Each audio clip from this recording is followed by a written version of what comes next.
முதல் வாசகம் திருத்தூதர் பணிகள் நூலிலிருந்து வாசகம். அதிகாரம் 28, இறைவசனங்கள் 16-20 முடிய மற்றும் 30-31 முடிய.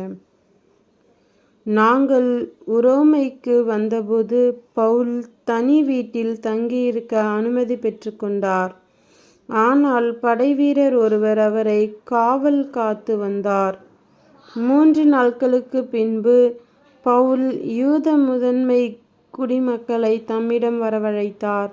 அவர்கள் வந்து கூடியபின் அவர்களை நோக்கி, சகோதரரே, நான் நம்முடைய மக்களுக்கு எதிராகவோ மூதாதையரின் மரபுகளுக்கு எதிராகவோ எதுவும் செய்யவில்லை. எனினும் எருசலேமில் நான் கைது செய்யப்பட்டு உரோமையரிடம் ஒப்புவிக்கப்பட்டேன். அவர்கள் என்னை விசாரித்தபோது மரண தண்டனைக்குரிய குற்றம் எதுவும் என்னிடம் காணாததால் என்னை விடுதலை செய்ய விரும்பினார்கள்.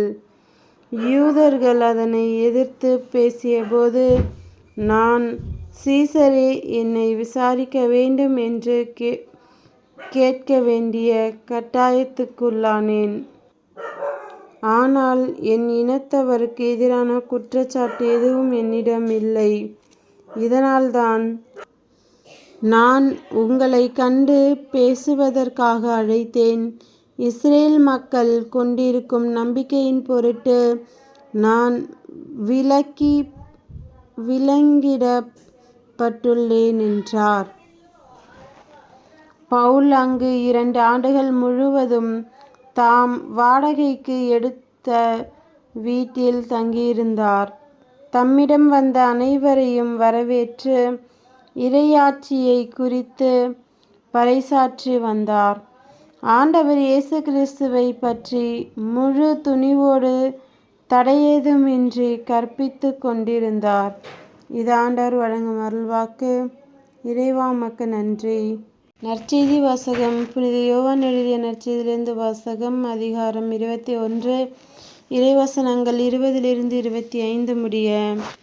பேதுரு திரும்பி பார்த்தபோது இயேசுவின் அன்புச் சீடரும் பின்தொடர்கிறார் என்று கண்டார்.